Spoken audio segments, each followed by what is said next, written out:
Kali ini saya akan share ke teman-teman semua berapa sih hasil dari membudidayakan jamur dalam satu kumbung.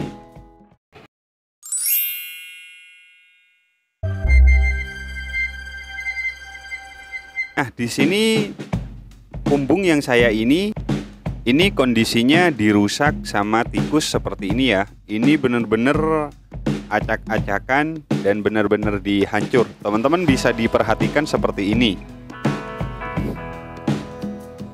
Jadi sebisa mungkin teman-teman itu diantisipasi untuk kumbung yang biar tidak terjadi hal yang semisal dengan yang punya saya seperti ini. Biasanya media yang pakai bonggol jagung itu memang rawan dimasukin tikus. Atau bisa juga yang dari tangkos sawit itu juga rawan dimasukin tikus ya teman-teman ya. Entah kenapa bisa seperti itu. Tapi kalau medianya jerami itu aman, sangat benar-benar aman lah.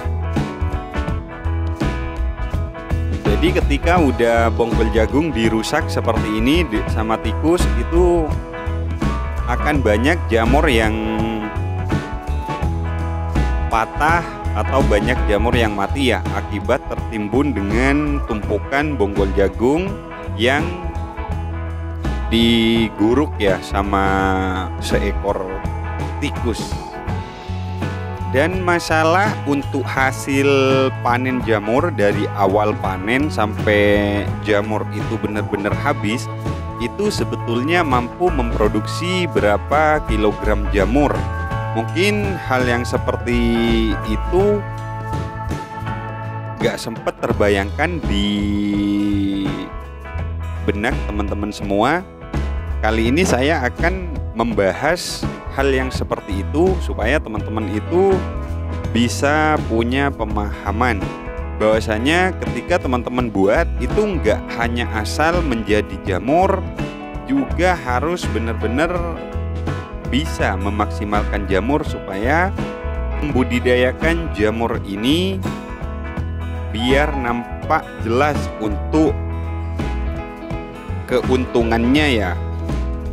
Jadi menurut saya itu yang menjadi patokan itu tidak harus jamur tumbuh dengan serentak, itu nggak menjadi patokan teman-teman. Jadi teman-teman hilangkan pemikiran hal yang seperti itu. Jikapun ada dengan pertumbuhan yang serentak, itu biasanya itu tidak akan bertahan lebih lama kecuali teman-teman itu benar-benar paham dan menguasai di tahap pemberian nutrisi. Seperti itu. Biasanya jika teman-teman mengalami hal dengan pertumbuhan yang serentak, itu akan lebih cepat habis untuk jamurnya yang dihasilkan.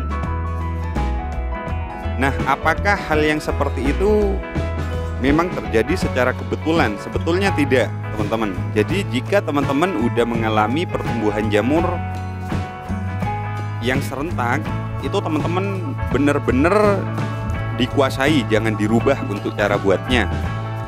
Itu biasanya ketika jamur untuk pertumbuhan bagus, itu tandanya memang seperti itu, tapi enggak menjadi patokan untuk hasil jamur. Jadi jelas ya. Dan yang mengalami pertumbuhannya enggak serentak, itu teman-teman enggak usah berputus asa. Loh, kenapa jamurnya saya enggak tumbuh dengan serentak? Itu enggak usah ada pemikiran hal yang seperti itu. Intinya itu teman-teman nanti akan melihat hasil yang sesungguhnya ketika sudah keseluruhan total ya teman-teman ya, untuk perhitungannya.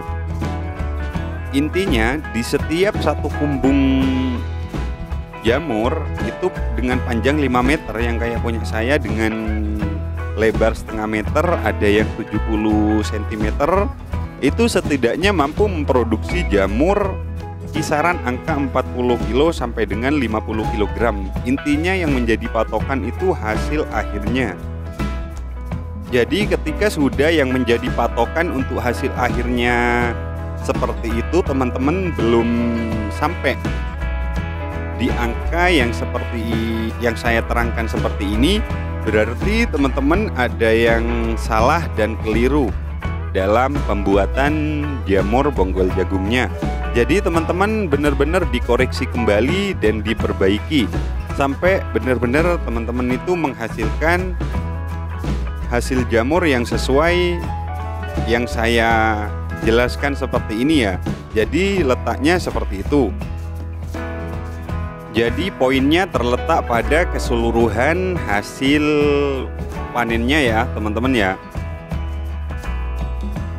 Dan nanti saya juga akan share ke teman-teman semua kenapa hasil jamur itu bisa nggak sama. Itu akan saya share juga. Teman-teman sabar aja nanti supaya teman-teman itu benar-benar menguasai cara pembuatan jamur bonggol jagung yang produktif seperti itu. Oke, mungkin sekian untuk pembahasan kali ini. Kurang lebihnya saya mohon maaf ya untuk teman-teman semua. Saya akhiri dengan salam. Assalamualaikum warahmatullahi wabarakatuh.